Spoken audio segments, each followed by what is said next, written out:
오늘 우리에게 주시는 하나님의 말씀은 고린도후서 13장 5절에서 10절까지의 말씀입니다. 신약성경 301면에 있습니다. 다 찾으신 줄 알고 제가 봉독하겠습니다. 너희는 믿음 안에 있는가? 너희 자신을 시험하고 너희 자신을 확증하라. 예수 그리스도께서 너희 안에 계신 줄을 너희가 스스로 알지 못하느냐? 그렇지 않으면 너희는 버림받은 자니라.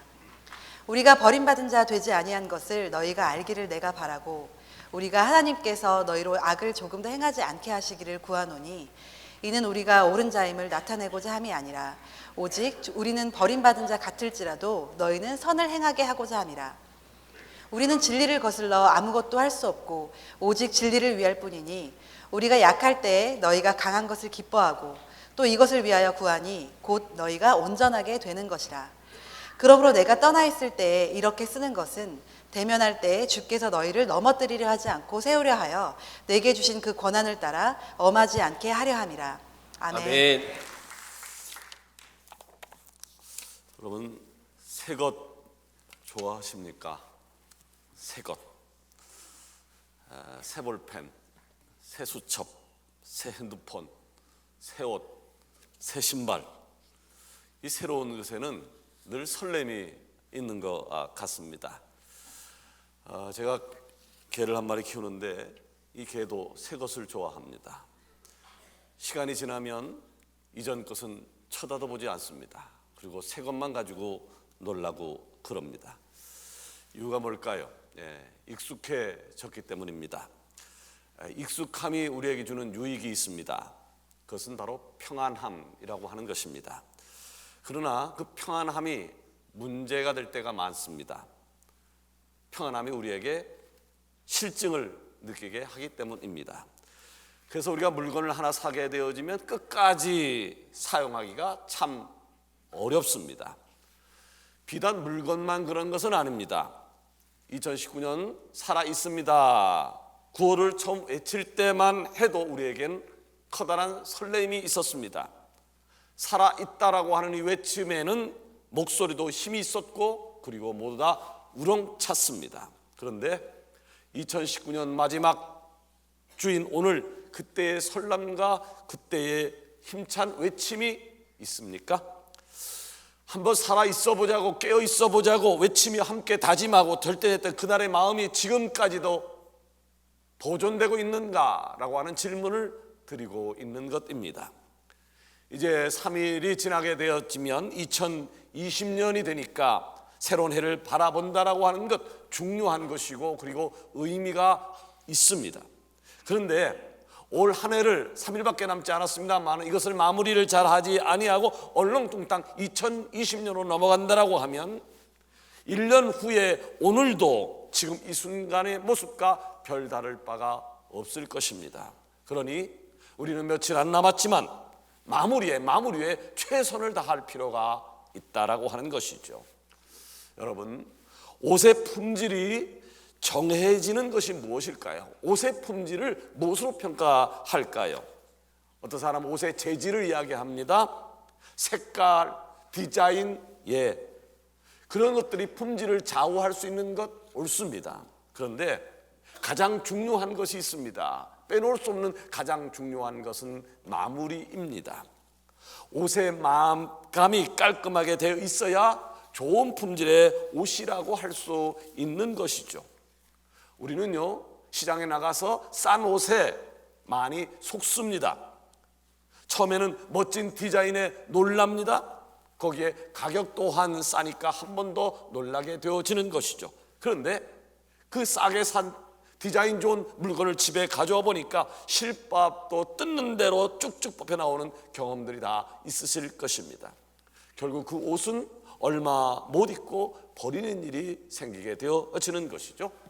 사랑하는 사랑의 제 여러분, 우리는 한 해를 그럴듯하게 디자인하고 열심히 달려왔습니다만은 익숙함으로 인해서 또한 바쁘고 이미 많이 지쳐버려서 마감 처리를 잘못하고 있지는 않은지요.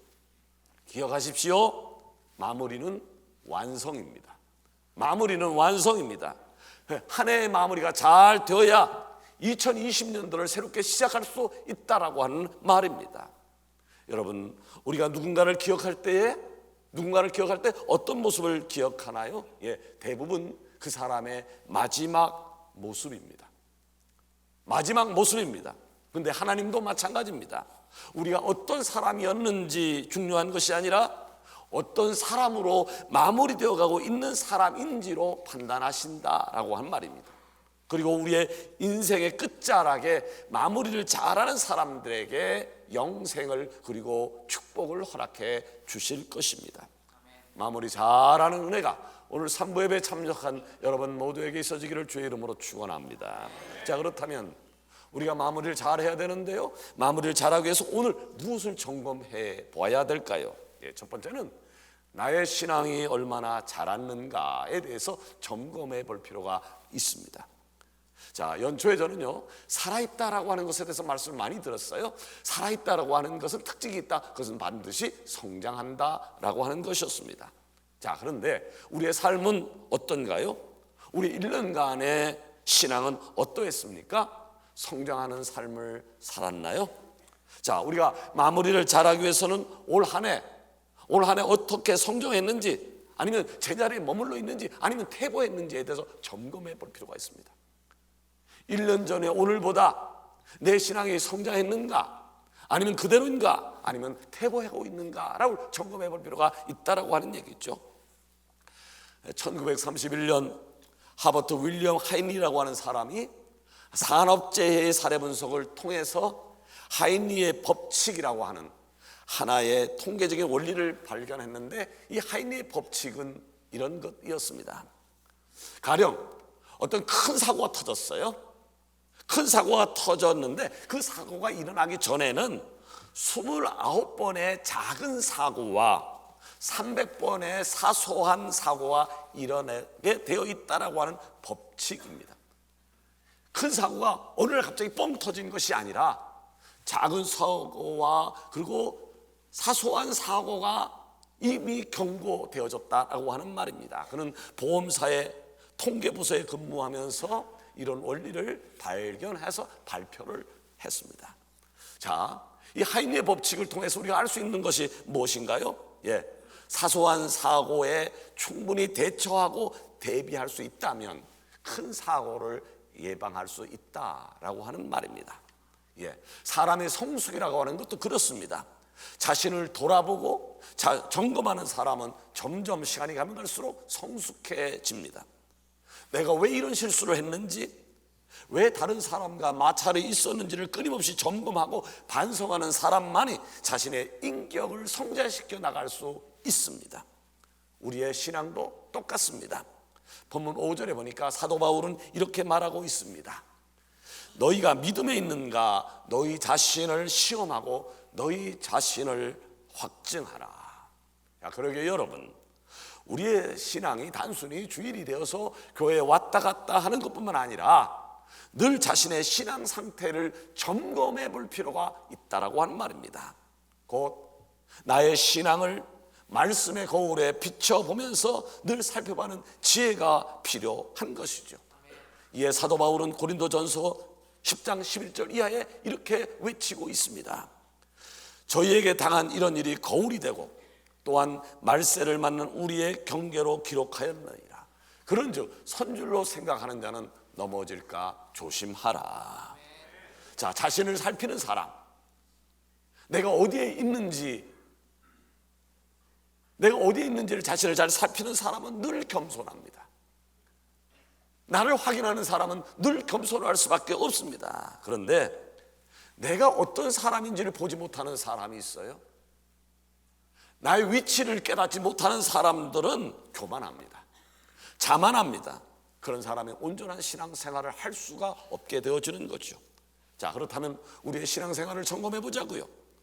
우리에게 오늘 감사가 있는지, 기쁨이 있는지, 소망이 있는지, 아니면 육신적이고 부정적인 생각으로 가득한지, 신앙적이고 소망적인 생각이 가득한지, 아니면 절망적이고 파괴적 생각이 가득한지, 영적으로 생각으로 가득한지, 아니면 세상적인 욕심과 헛된 꿈을 따라 사는 육의 생각이 가득한지, 여러분은 어디에 속하십니까?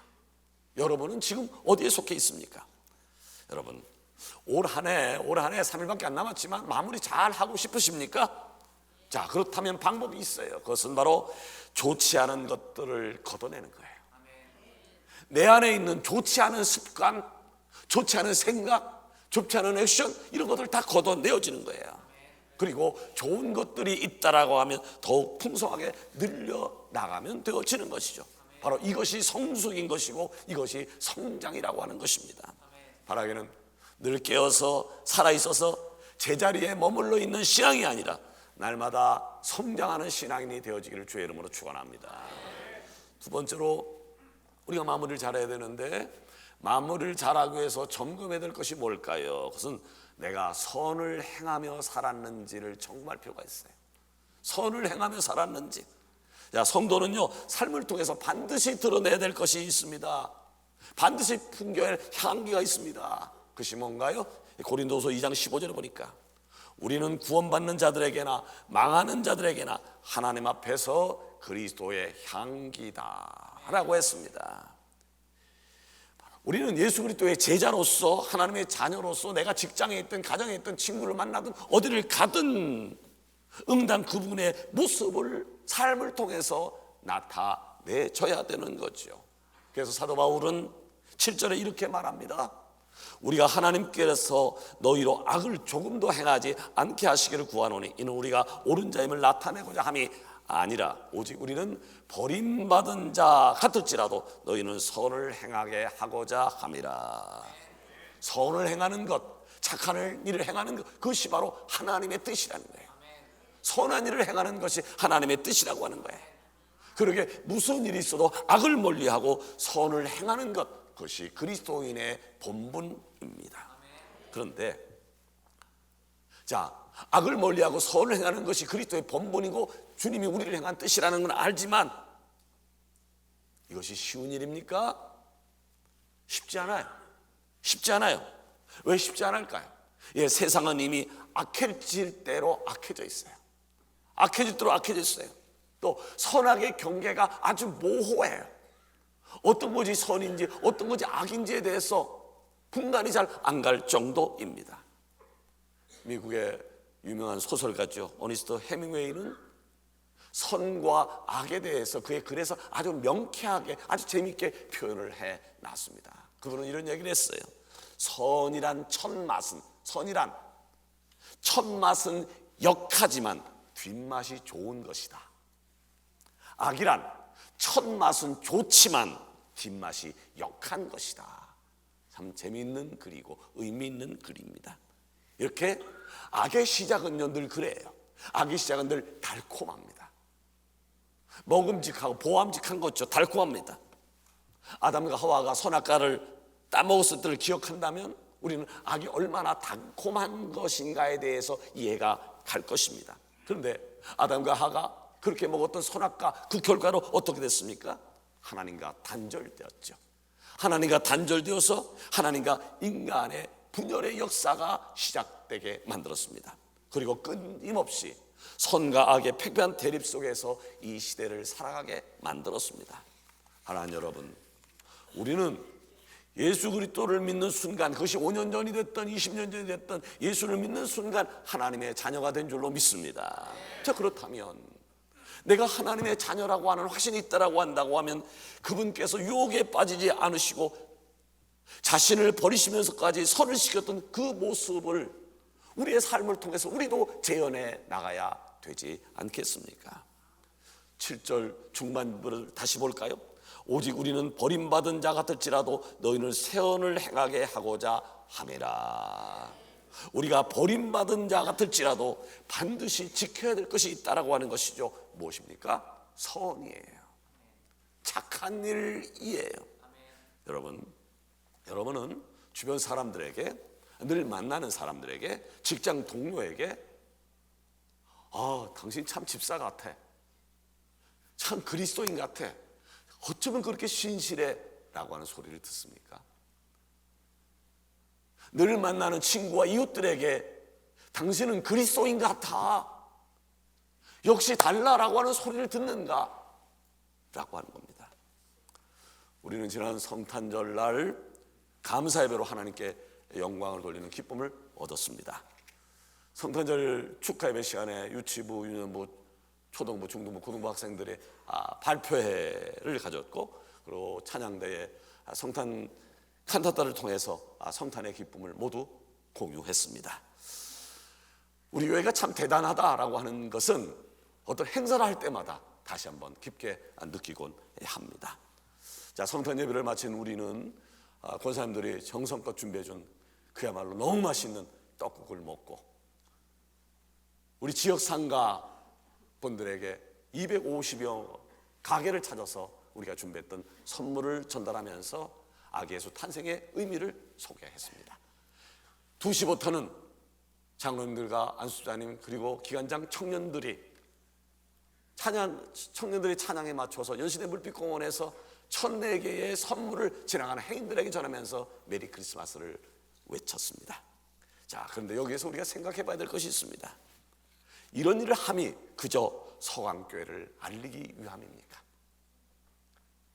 서강교회가 이런 귀한 일을 한다라고 하는 그 알리기 위함이 목적입니까? 없다고 할 수는 없습니다. 서강교회가 이런 귀한 일을 한다라고 하는 것을 알리는 목적도 있지만 그보다 더 중요한 것이 있죠. 그렇게 행하는 것이 선이기 때문입니다. 그렇게 행하는 것이 마땅하기 때문에 그러한 것입니다. 그렇다면 올 한 해를 돌아보십시다. 우리가 가정에서, 직장에서, 우리의 삶의 자리에서 얼마나 많은 선행을 했습니까? 얼마나 많은 착한 일을 일부러 찾아 하셨습니까? 바라기는 내 삶의 선행을 잘 점검해서 세상에 주님의 영광을 나타내므로 마무리 잘하는 은혜가 있어지기를 원합니다. 세 번째로, 마무리를 잘해야 되는데 마무리하기 전에 점검해야 될 것이 있습니다. 그것은 진리 안에 거했는지, 내가 진리 안에 거했는지에 대해서 점검해 볼 필요가 있습니다. 제가 올 한 해를 마무리하면서 우리 교회와 그리고 성도에게 있어서 부족했던 점이 뭘까라고 하는 것을 노트에 써 보았습니다. 너무나 많은 것들이 생각이 났습니다. 순식간에 한 페이지, 두 페이지, 세 페이지가 넘어갔습니다. 부족함이 많았던 한 해였다라고 하는 말이죠. 그런데 그중에 심각하게 생각해야 될 것, 심각하게 생각하고 다시 액션을 취해야 될 것이 무엇인가라고 하는 것에 강 두들겨 맞았습니다. 그것은 우리가 진리 안에 거하지 않았다라고 하는 것이었습니다. 진리 안에 거하지 않았다. 여러분, 진리가 무엇입니까? 진리가 무엇입니까? 진리는 멀리 있지 않습니다. 어려운 것이 아닙니다. 진리는 당연한 것, 마땅한 것, 사실적인 것이 진리입니다. 자, 그런데 마땅하고 당연하고 사실이고 참인 것, 그것이 진리인데 우리는 진리가 아닌 것들과 너무 쉽게 타협해 버렸습니다. 왜 진리 아닌 것에 우리는 쉽게 우리를 내놓아 준 것일까요? 진리가 아닌 것에 타협하는 것이 너무 쉬우니까요. 그냥 눈만 질끈 감으면 되어지니까요. 마땅히 외쳐야 하는 것에 대해서 입 꾹 다물고 있으면 되니까요. 행해하는 것에 발걸음을 옮기지 않고 그냥 제자리만 있으면 되어지는 것이니까요. 유대인들이 많이 읽는 탈무드에 보면 아주 재미있는 이야기가 있습니다. 하루는 한 랍비가 제자들에게 이렇게 이야기를 했습니다. 진리라고 하는 것은 길에 널려있는 돌멩이와 같은 것이다 라고 얘기를 했어요. 길에 널려있는 돌멩이와 같은 것이다. 그랬더니 제자가 선생님에게 물어요. 선생님, 진리가 그렇게 흔한 것인데 왜 사람들이 진리를 알지 못합니까? 그렇지 않습니까? 선생님 말인즉 진리는 길거리에 널려져 있는 돌멩이 같은 것이다. 그런데 그렇게 많은 돌멩이가 있는데 왜 진리를 사람들이 보지 못하는 겁니까? 라고 할 때 랍비가 제자들에게 이렇게 이야기를 합니다. 그야 사람들이 허리를 굽히기 싫어서 그렇지. 허리를 굽히기만 하면 돌멩이를 얼마든지 줄 수 있는데 사람들이 허리를 굽히지 않기 때문에 진리를 보지 못하는 거야 라고 하는 말을 했습니다. 여러분, 오늘 예배드린 여러분 가운데에 진리를 모르는 사람이 어디 있겠어요? 진리를 모르는 사람이 어디 있습니까? 1년에 주일 예배만 드려도 진리의 말씀을 50번 이상 듣습니다. 오후 예배, 수요 기도에, 목요 기도에 참석하게 되어지면 200번 이상을 진리에 대해서 듣습니다. 그러니까 당연히 진리가 무엇인지, 정답이 무엇인지에 대해서 우린 다 압니다. 그런데 왜 우리는 진리 안에 거하는 것이 쉽지 않은 것일까요? 진리를 몰라서가 아니라 진리를 아는데도 불구하고 왜 진리 안에 거하는 것이 어려운 것일까요? 이유가 간단하죠. 진리를 지식으로만 여기기 때문입니다. 진리를 아는 것으로만 여기기 때문에 그렇습니다. 우리가 신앙생활하면서 흔히 하는 변명이 있죠. 알지요.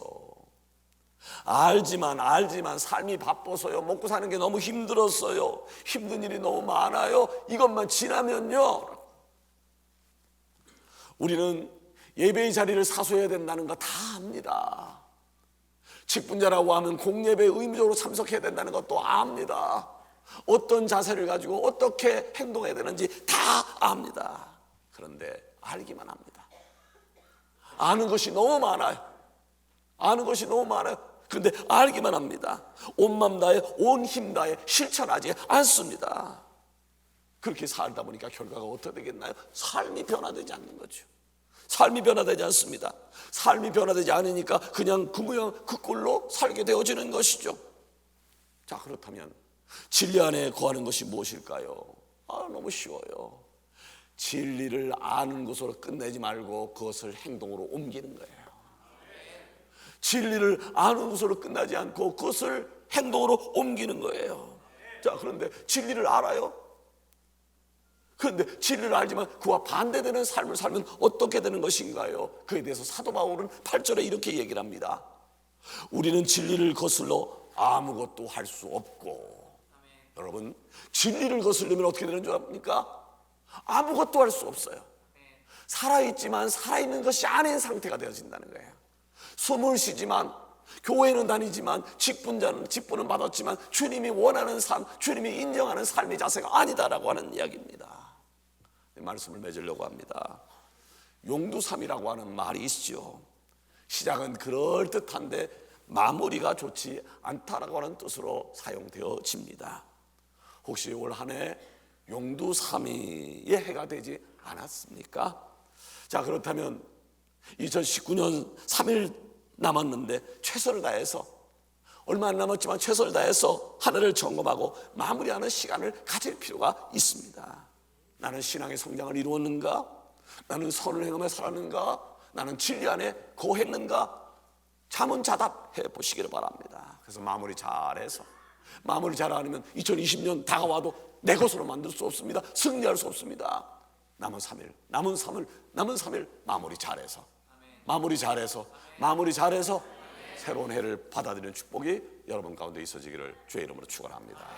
기도하십시다.